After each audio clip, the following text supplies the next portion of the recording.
Ahora hablaremos del electromagnetismo. Para poder estudiar el electromagnetismo, se divide en tres partes.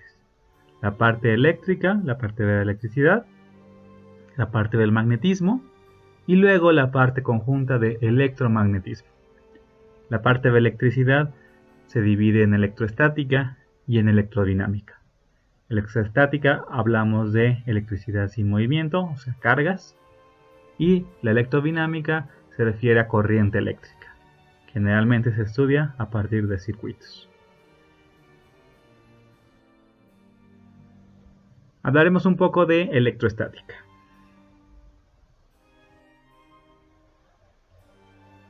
La carga es algo fundamental de la materia. Así como todo tiene masa, también todo tiene carga. Fue descubierta en Antigua Grecia y de ahí viene el nombre que le atribuimos a los efectos de ella. Electrón, electron, en griego, significa ámbar. ¿Y por qué se le daba este nombre? Porque se dieron cuenta que si al frotar el ámbar ocurrían cosas extrañas, como que algunos pedazos de papiro se veían atraídos hacia esta piedra, o si era acercado a los cabellos humanos, también los atraía. Entonces los griegos dijeron, debe haber alguna fuerza extraña que tiene el ámbar. Y en honor a que fue descubierta por ellos, se le sigue llamando a cosas que tienen que ver con cargas, electricidad, electrón, que todo tiene que ver con el ámbar. Mucho tiempo después, se descubrió que la carga es debido al electrón.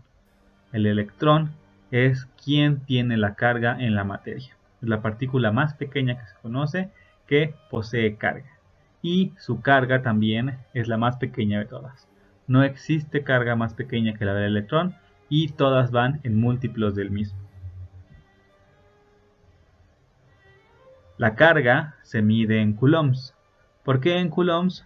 Porque Charles Augustin de Coulomb en 1777 es quien descubre la fuerza que rige las cargas.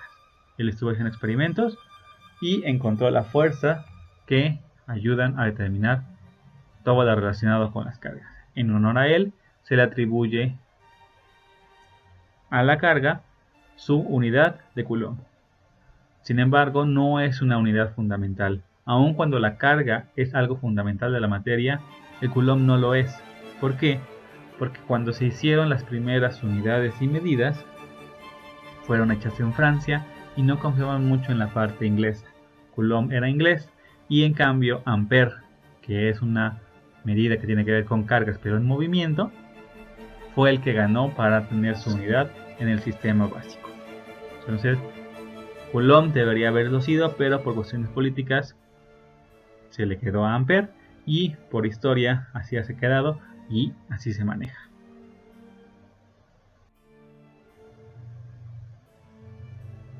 Existen varias propiedades que tienen las cargas. Una de ellas es la famosa que existen dos cargas, negativa y positiva. Cuando se empezaron a trabajar con cargas no se le llamaba negativa y positiva, se le llamaba vítrea y ambárica. ¿Por qué? Porque se dieron cuenta que si frotaban vidrio, si frotaban ámbar, ocurrían cosas parecidas pero contrarias, atraían cosas diferentes. Y entonces los científicos dedujeron que había dos tipos de carga, vítreas y ambáricas. Después se les dio el nombre de positivo y negativo, que fue gracias a Coulomb, y esto fue debido a que ya tenía una formulación matemática. Y es más fácil trabajar con menos y más que con alguna otra propiedad que se les hubiera ocurrido. No sabemos cuál es la positiva y cuál es la negativa. Realmente es una, la otra es otra. Bien pudieron haber llamado blanco y negro, ceros y unos, pero es mucho más fácil hacer cálculos con menos y más. Son exactamente iguales, solamente son opuestas. Tenemos la famosa ley de las cargas. Cargas iguales se repelen. Cargas opuestas se atraen. Es decir, menos con menos se repelen, menos con más se atraen, más con más se repelen. Otra propiedad importante de las cargas es que le gusta estar en las puntas. La mayoría de las cargas se distribuyen en objetos que tienen punta. En las puntas es donde tendremos muchísima más cantidad de carga. Nuestros cabellos, nuestros dedos, las puntas de los objetos van a tener muchas más cargas que la demás parte de los objetos. Todo objeto tiene cargas porque todo está hecho de átomos y todo tiene electrones. Pero el conjunto de cargas en sí siempre va a estar cerca de las puntas. Y entonces, si tenemos objetos de diferente forma, la carga se va a distribuir. Y la distribución tiene que ver con la forma. En una cosa redonda, más o menos es homogénea. En algo que tiene esquinas, las esquinas se verán favorecidas por mayor cantidad de cargas que la parte sin esquinas. Otra propiedad importante de la carga es que ésta se va a conservar. Por ejemplo, si tenemos un objeto con carga inicial 0, llega un segundo objeto con alguna carga, se tocan, la carga se va a repartir en proporciones iguales. Supongamos que ahora tenemos un objeto y su carga inicial es de 24 nanocoulombs y el segundo objeto es de menos 16 nanocoulombs. Recordemos que el más y el menos solamente es para diferenciar un tipo de carga con respecto a la otra. Entonces, en un objeto tenemos 24 nanocoulombs de una carga y en el otro objeto tenemos menos 16 nanocoulombs del otro tipo de carga. Cuando se juntan, yo lo que voy a tener es que va a haber una carga total de 24 menos 16, 8 nanocoulombs. Y cuando se separen, cada uno se va a repartir la carga por igual. Es decir, 4 nanocoulombs y 4 nanocoulombs.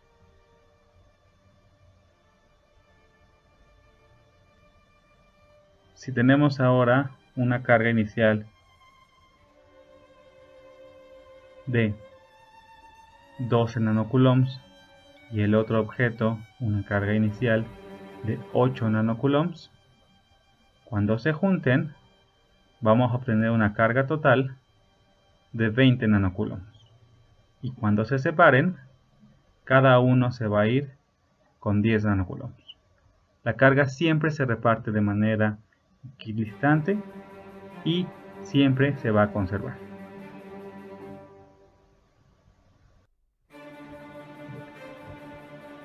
Conociendo la carga que tiene algún objeto, podemos saber cuántos electrones tiene.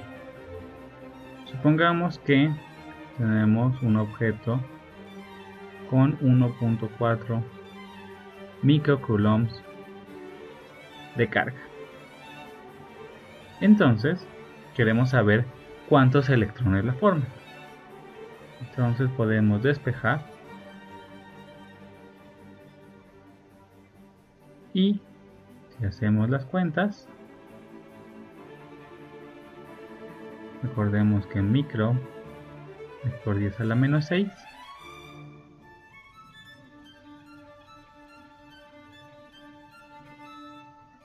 y que la carga del electrón es 1.6 por 10 a la menos 19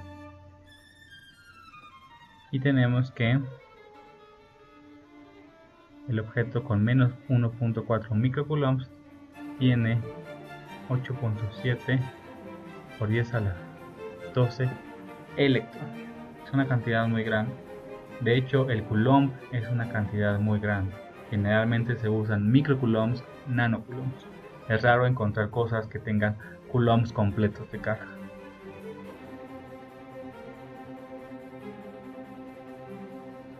¿Cómo yo puedo quitar o poner cargas a los objetos? Recuerden que cargar objetos, poner cargas, estamos hablando de electrones. Entonces, si yo quiero cargar algo negativamente, necesito darle electrones. Si yo quiero cargar algo positivamente, necesito quitarle electrones. Existen 4 formas de poder cargar un objeto: por contacto, por fricción, por polarización o por inducción.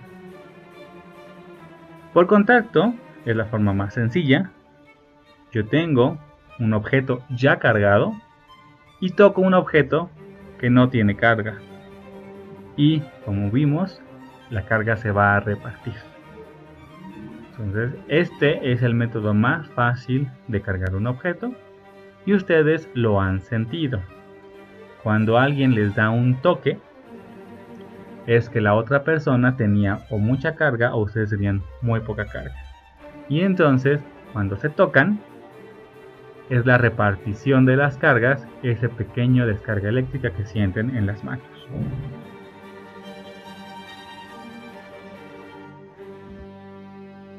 La otra forma muy conocida de cargar un objeto es por fricción. Si ustedes frotan unos objetos, ustedes literalmente están arrancando electrones. ¿Por qué? Porque acuérdense que a las cargas les gusta estar en las puntas. Entonces, cuando ustedes agitan un globo en el cabello, están arrancando de las puntas del cabello electrones. Lo mismo pasa con las alfombras. Cuando ustedes están mucho tiempo en una alfombra y después tocan a una persona, generalmente le dan un toque. ¿Por qué? Al estar en una alfombra, están friccionando en la alfombra, están robando electrones de la alfombra y ustedes quedan cargados negativamente, la alfombra queda positivamente y cuando tocan a alguien tienen que repartir esas cargas. Esto es algo muy común en los años 60-70. Generalmente los autos tenían una cubierta de piel y entonces cuando pasabas a recoger a tu pareja, esta se deslizaba en el asiento y luego te saludaba con un beso. Al deslizarse en esta piel, friccionaba y generalmente se cargaba y al dar un beso, tenía un beso un poco eléctrico. Otra forma de cargar un objeto es por polarización. Supongamos que agitamos un globo en la cabeza y este va a quedar con carga negativa. Si lo acercamos a una pared o a un techo, las cargas se van a reacomodar. No quiere decir que realmente hay una carga en la pared, pero sí pareciera que lo hay. Las cargas positivas se van a sentir atraídas a las negativas y entonces va a haber un reacomodo de cargas. Y para fines prácticos parecería que la pared queda cargada positivamente, por lo menos en el área donde está el globo, y entonces el globo se va a pegar, lo que pasa muchas veces en las fiestas. La inducción es muy parecida a la polarización, lo único que tienen de diferente es que no necesito tocar el objeto. Si yo acerco un objeto cargado hacia otro, las cargas se van a reacomodar, la estructura de las cargas del objeto se va a reacomodar y entonces se va a sentir atraído o repelido. Si ustedes friccionan un globo en su cabello, esto va a quedar cargado y si lo acercan a unos pedazos de papel, estos van a sentirse atraídos al globo y van a pegarse a él sin necesidad de que lo toquen.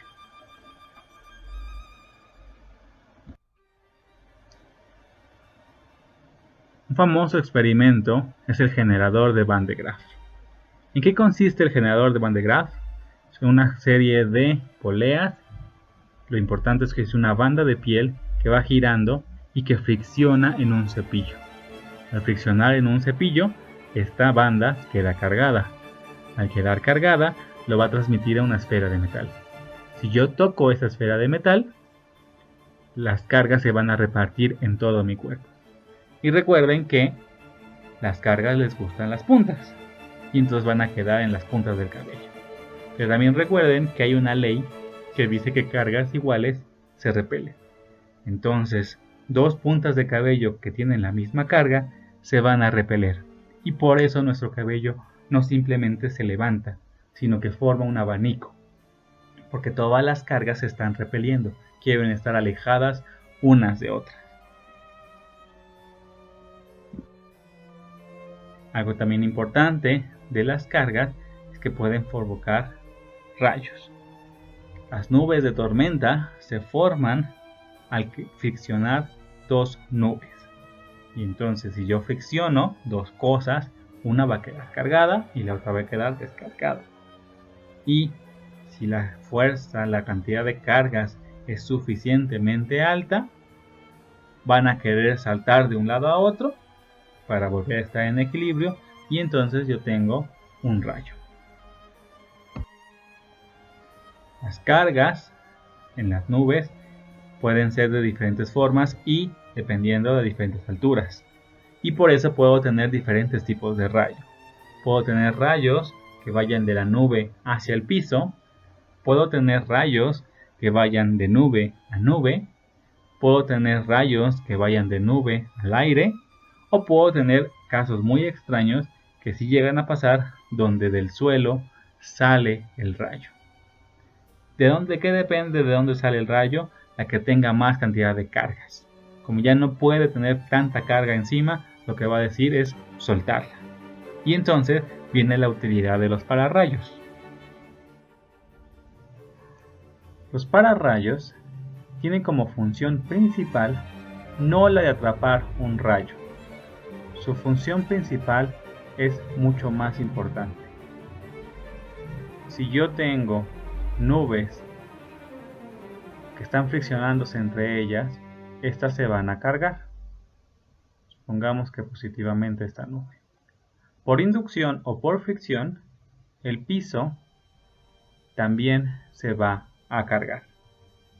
Y eventualmente, si la carga entre las dos es suficientemente alta, lo que va a caer va a ser un rayo. Y entonces se inventó el pararrayos. El pararrayos es una antena. Como su forma es una punta, entonces, en las cargas se van a acumular en su punta. Con las ráfagas de aire, lo que va a pasar es que la carga acumulada se va a ir desprendiendo. Y entonces la diferencia entre la carga de la nube y la carga del piso va a ser menor. Y entonces su función principal es evitar que caigan los rayos. Si eventualmente tiene demasiada carga la nube o el piso, su función secundaria es atrapar al rayo.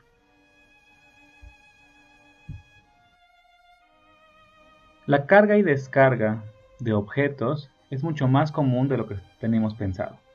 Por ejemplo, aquí tenemos dos imágenes que ustedes pensarían no tienen ninguna relación con la carga y descarga de objetos, y esto no es así.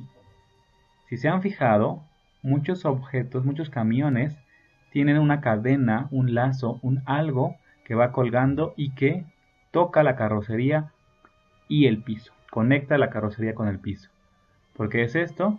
Porque recuerden que cuando vamos friccionando las llantas contra el suelo, este objeto se puede ir cargando. Y generalmente los que tienen esta clase de dispositivos son camiones que transportan algún tipo de sustancia que es flamable. Y entonces lo que hace este pequeño objeto es que las cargas no se queden en el camión, sino que regresen al piso. Si este no fuera el caso, podría haber un aumento de carga suficientemente grande como para que haya una chispa y tendríamos una explosión.